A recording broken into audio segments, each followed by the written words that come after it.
ನಮಸ್ತೆ ಫ್ರೆಂಡ್ಸ್. ವಿಷಯಕ್ಕೆ ಬರಕ್ಕೆ ಮುಂಚೆ ಒಂದು ಚಿಕ್ಕ ಮೆಸೇಜ್ ಕೊಡ್ಲಾ? ಪೆಟ್ಟು ತಿಂದ ಕಲ್ಲು ಶಿಲೆಯಾಯಿತು, ಆದರೆ ಪೆಟ್ಟು ಕೊಟ್ಟ ಸುತ್ತಿಗೆಯಾಗೇ ಉಳಿಯಿತು. ಹಾಗೆಯೇ ನೋವನ್ನು ತಿಂದವರು ಜ್ಞಾನಿಯಾಗ್ತಾ ಹೋಗ್ತಾರೆ, ನೋವು ಕೊಟ್ಟವರು ಹಾಗೆ ಉಳಿತಾರೆ ಅಲ್ವಾ ಫ್ರೆಂಡ್ಸ್? ಬನ್ನಿ ಫ್ರೆಂಡ್ಸ್, ಇವತ್ತಿನ ವಿಷಯದ ಬಗ್ಗೆ ಚರ್ಚೆ ಮಾಡ್ತಾ ಹೋಗೋಣ. ಇವತ್ತು ನಾನು ನಿಮಗೋಸ್ಕರ ಒಂದೊಳ್ಳೆ ಮಾಹಿತಿ ತಗೊಂಡು ಬಂದಿದ್ದೀನಿ, ಅದ್ರ ಬಗ್ಗೆ ತಿಳಿಸ್ತಾ ಹೋಗ್ತೀನಿ ಫ್ರೆಂಡ್ಸ್. ಎಲ್ಲೂ ವಿಡಿಯೋನ ಸ್ಕಿಪ್ ಮಾಡದೆ ಕೊನೆವರೆಗೂ ನೋಡಿ.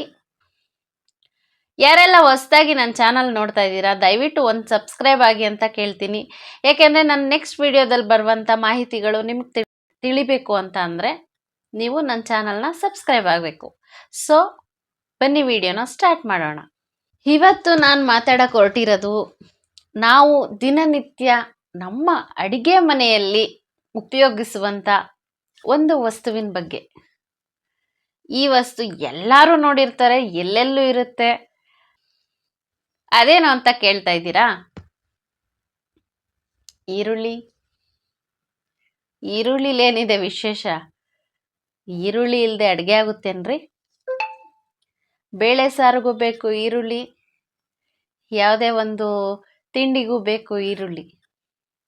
ಇದು ನಮ್ಮ ಬ್ಯಾಂಗ್ಳೂರ್ ಸೈಡ್ ಆದರೆ ಉಳ್ಳಾಗಡ್ಡಿ ಇಲ್ಲದೆ ಊಟನೇ ಮಾಡ್ಲಿಕ್ಕಿಲ್ರಿ ನಮ್ಮ ಉತ್ತರ ಕರ್ನಾಟಕ ಮಂದಿ, ಅಲ್ವೇನ್ರಿ? ಅಂತ ಉಳ್ಳಾಗಡ್ಡಿ ಇರುವಂಥ, ಇವಾಗ ಬರ್ತಾರ ಉಳ್ಳಾಗಡ್ಡಿಲಿ ಇರುವಂಥ ಒಂದು ಸಣ್ಣ ಪ್ರಾಬ್ಲಮ್ಮು, ಅದು ಅವಾಗಿಂದನೂ ಇದೆ. ಬಟ್ ಯಾರು ಗಮನಿಸಿರಲ್ಲ.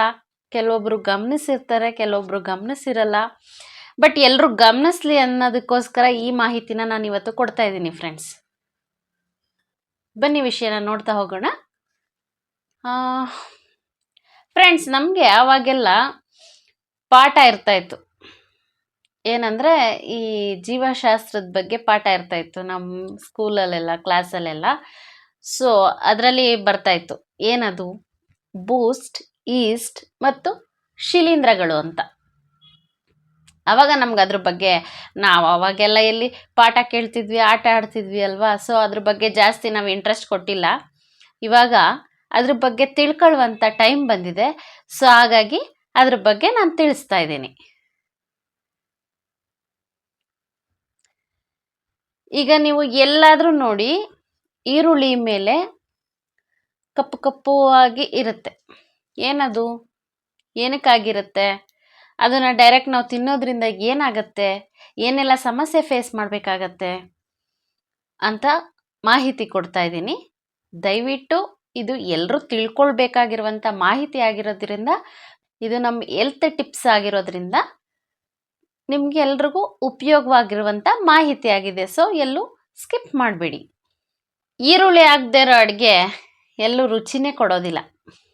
ಒಂದು ಚಿತ್ರಾನ್ನಕ್ಕೂ ಈರುಳ್ಳಿ ಬೇಕು, ಒಂದು ಮೊಸರನ್ನಕ್ಕೂ ಈರುಳ್ಳಿ ಬೇಕು, ಬೇಳೆ ಸಾಂಬಾರ್ಗೂ ಈರುಳ್ಳಿ ಬೇಕು, ಚಿಕನ್ ಮಟನ್ ಸಾಂಬಾರ್ಗೂ ಈರುಳ್ಳಿ ಬೇಕು, ಚಿಕನ್ ತಿನ್ನೋದಕ್ಕೂ ಈರುಳ್ಳಿ ಬೇಕು, ಯಾವುದಕ್ಕೂ ಈರುಳ್ಳಿ ಬೇಕು. ಈರುಳ್ಳಿಮಯನೇ ಇದಾಗ್ಬಿಟ್ಟಿದೆ.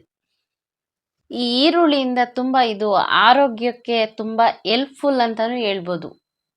ಈ ಈರುಳ್ಳಿನ ಜಜ್ಜಿಬಿಟ್ಟು ಹಣೆ ಮೇಲೆ ಪಟ್ಟಿ ಹಾಕ್ಬಿಟ್ರೆ ಮಕ್ಕಳಿಗೆ ಆಗಿರುವಂಥ ಶೀತ ಹೊರಟೋಗುತ್ತೆ. ಇದು ಒಂದು ಟಿಪ್ಸೇ ನಿಮಗೆ ಆ್ಯಕ್ಚುಲಿ ಹೇಳ್ಬೇಕಂದ್ರೆ. ಈ ಸಣ್ಣ ಈರುಳ್ಳಿ, ರಾಜೀರುಳ್ಳಿ ಅಂತ ಬರುತ್ತಲ್ಲ, ಆ ರಾಜೀರುಳ್ಳಿನ ನೆಜ್ಜಿಬಿಟ್ಟು ಮಕ್ಕಳು ಹಣೆ ಮೇಲೆ ಪಟ್ಟಿ ಹಾಕ್ಬಿಟ್ರೆ ಬೆಳಗ್ಗೆ ಅಷ್ಟರಲ್ಲಿ ಎಂಥ ಶೀತ ಇದ್ರೂ ಮಾಯ ಆಗಿಬಿಡುತ್ತೆ.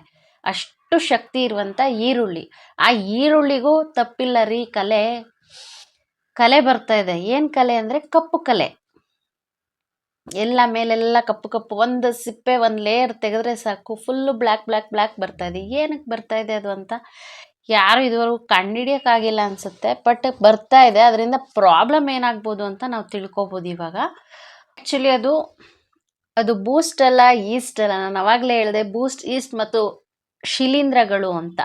ಈ ಬೂಸ್ಟ್, ಈಸ್ಟ್ ಮತ್ತು ಶಿಲೀಂಧ್ರಗಳು ಅನ್ನೋದು ಒಂದು ಫಂಗಸ್ ಇನ್ಫೆಕ್ಷನ್ ಅಂತ ಹೇಳ್ತೀವಿ ನಾವು. ಸೊ ಅದು ಫಂಗಸ್. ಅದರಲ್ಲಿ ಇದು ಮೇಯ್ನಾಗಿ ಶಿಲೀಂಧ್ರ. ಈ ಶಿಲೀಂಧ್ರಗಳಿಂದ ರೋಗ ಬರುತ್ತೆ.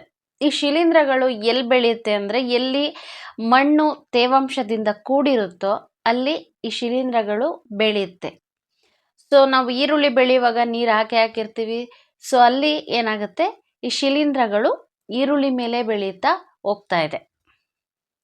ಇವಾಗ ಬರ್ತಿರುವಂಥ ಈ ಕಪ್ಪು ಮೇಲ್ಗಡೆ ಏನಿದೆ ಲೇಯರ್, ಹಿಂಗೆ ಬೇಕಾದರೆ ನೀವು ಅದನ್ನು ಹಿಂಗೆ ಒರೆಸಿ ಒಂದು ಬೆರಳಲ್ಲಿ ಹಿಂಗೆ ತೊಗೊಳ್ಳಿ, ಅದು ಮಸಿ ಮಸಿ ಕಾಣಿಸುತ್ತೆ.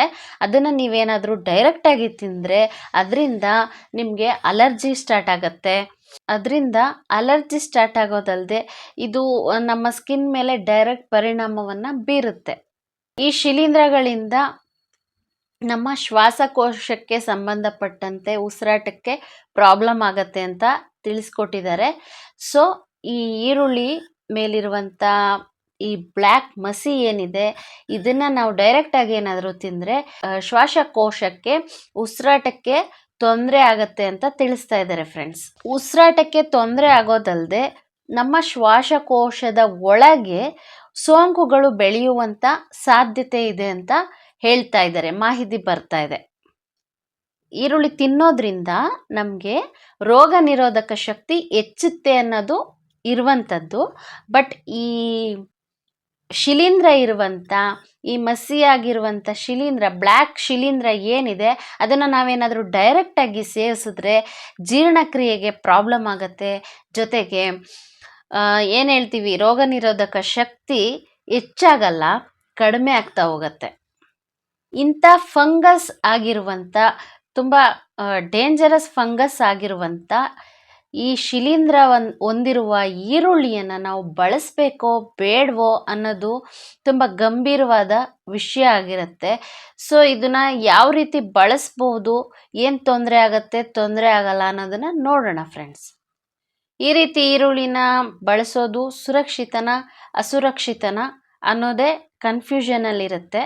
ಈಗ ಆಲ್ರೆಡಿ ಈರುಳ್ಳಿ ರೇಟು ಗಗನದಲ್ಲಿದೆ. ಆಲ್ರೆಡಿ 60, 70, 80 ಈ ರೀತಿಯೇ ಈರುಳ್ಳಿ ರೇಟ್ ಇರೋದು.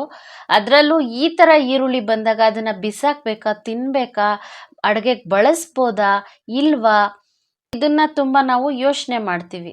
ನಾವು ಗೃಹಿಣಿಯರಾಗಿ ಮನೆಯಲ್ಲಿ ಅದನ್ನು ಬಳಸಬೇಕಾ ಬೇಡವಾ ಅನ್ನೋದೇ ನಮಗೆ ಭಯ ಆಗುತ್ತೆ. ಯಾಕೆಂದರೆ ಯಾವುದೇ ಬಂದರೂ ಫೇಸ್ ಮಾಡೋಕ್ಕೆ ಭಯ ಆಗ್ತಾ ಇರೋದ್ರಿಂದ ಈ ಸಣ್ಣ ಪುಟ್ಟ ಪ್ರಾಬ್ಲಮ್ನ ನಮಗೆ ಗೊತ್ತಿದ್ದು ನಾವು ಫೇಸ್ ಮಾಡೋಕ್ಕೆ ಕಷ್ಟ ಆಗುತ್ತೆ.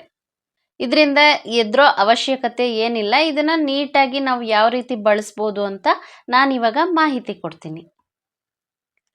ಇವಾಗ ಏನು ಅದು ಬ್ಲ್ಯಾಕ್ ಕಲರ್ ಕಾಣಿಸ್ತಾ ಇರುತ್ತಲ್ಲ, ಆ ಪದರವನ್ನು ನಾವು ನೀಟಾಗಿ ತೆಗೆದು ಬಿಡಬೇಕು. ಅದನ್ನು ಯಾವತ್ತೂ ಬಳಸಬಾರ್ದು.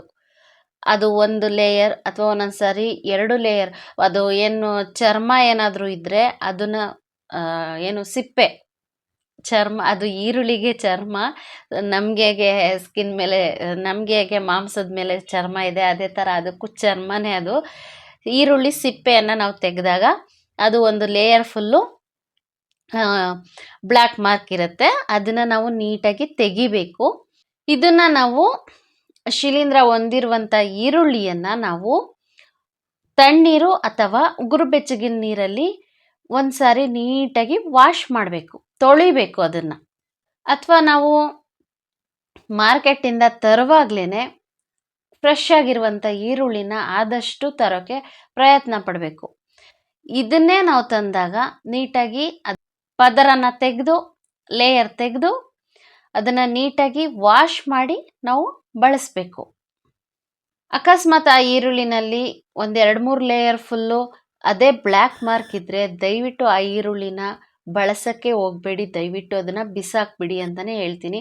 ನಮ್ಮ ಆರೋಗ್ಯಕ್ಕಿಂತ ಆ ಈರುಳ್ಳಿ ರೇಟು ಹೆಚ್ಚಾಗಿರಲ್ಲ ಅಂತ ನನ್ನ ಭಾವನೆ. ಫಸ್ಟ್ ನಾವಿದ್ರೆ ಆರೋಗ್ಯನೇ ಚೆನ್ನಾಗಿಲ್ಲ ಅಂದರೆ ಕಷ್ಟ ಆಗತ್ತೆ. ಸೊ ಅಂತ ಒಂದು 2-3 ಲೇಯರ್ ಏನಾದರೂ ಆ ಥರ ಶಿಲೀಂಧ್ರಗಳು ಕಂಡು ಬಂದರೆ ದಯವಿಟ್ಟು ಆ ಈರುಳ್ಳಿನ ಬಳಸಬೇಡಿ, ಬಿಸಾಕ್ಬಿಡಿ.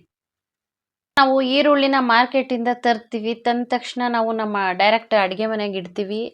ಈ ಫಂಗಸ್ ಅನ್ನೋದು ಡೆವಲಪ್ ಆಗ್ತಾ ಹೋಗುತ್ತೆ. ಸೊ ನೀವೇನು ಮಾಡಿ, ಆದಷ್ಟು ಬಿಸಿಲಿನಲ್ಲಿ ಸ್ವಲ್ಪ ಒಣಗಕ್ಕೆ ಬಿಡಿ. ಈರುಳ್ಳಿನ ಒಣಗಕ್ಕೆ ಬಿಟ್ಟು ಉಪಯೋಗಿಸೋದ್ರಿಂದ ಈರುಳ್ಳಿ ತುಂಬ ದಿನ ಬಾಳಿಕೆ ಕೂಡ ಬರುತ್ತೆ. ತುಂಬ ಹಸಿ ಈರುಳ್ಳಿ ಬೇಗ ಮೊಳಕೆ ಬರೋದು, ಇಲ್ಲಾಂದರೆ ಒಳಗೆ ಕೊಳ್ತೋಗ್ಬಿಡೋದು ಆ ಥರ ಎಲ್ಲ ಆಗುತ್ತೆ. ಸೊ ನೀವು ಈರುಳ್ಳಿನ ಏನು ಮಾಡಬೇಕು, ಸ್ವಲ್ಪ ಬಿಸಿಲಲ್ಲಿ ಒಣಗಾಕೋದ್ರಿಂದ ಈ ಶಿಲೀಂಧ್ರಗಳಿಂದ ಬರುವಂಥ ಪ್ರಾಬ್ಲಮ್ಮು ಕಡಿಮೆ ಆಗತ್ತೆ. ಸೂರ್ಯ ಎಷ್ಟು ಉಪಯುಕ್ತ ಅಲ್ವಾ? ಏನೇನೆಲ್ಲ ಪ್ರಾಬ್ಲಮ್ನ ಕಡಿಮೆ ಮಾಡ್ತಾರೆ. ಸೂರ್ಯ ಅಂದರೆ ನಿಮ್ಮ ಪಕ್ಕದ ಮನೆ ಸೂರ್ಯ ಅಲ್ರಿ, ಸನ್ನು. ಈ ಶಿಲೀಂಧ್ರದಿಂದ ತುಂಬ ಪ್ರಾಬ್ಲಮ್ ಆಗೋದ್ರಿಂದ ನೀವು ಬಹಳಷ್ಟು ಎಚ್ಚರಿಕೆಯಾಗಿ ಈರುಳ್ಳಿಯನ್ನು ಬಳಸಿ. ತೊಳೆದೇ ದಯವಿಟ್ಟು ಈರುಳ್ಳಿನ ಬಳಸಬೇಡಿ. ಫ್ರೆಂಡ್ಸ್, ಈ ಮಾಹಿತಿ ನಿಮಗೆ ಇಷ್ಟ ಆಗಿರೋ ದಯವಿಟ್ಟು ವಿಡಿಯೋನ ಲೈಕ್ ಮಾಡಿ, ಶೇರ್ ಮಾಡಿ, ಕಾಮೆಂಟ್ ಮಾಡಿ.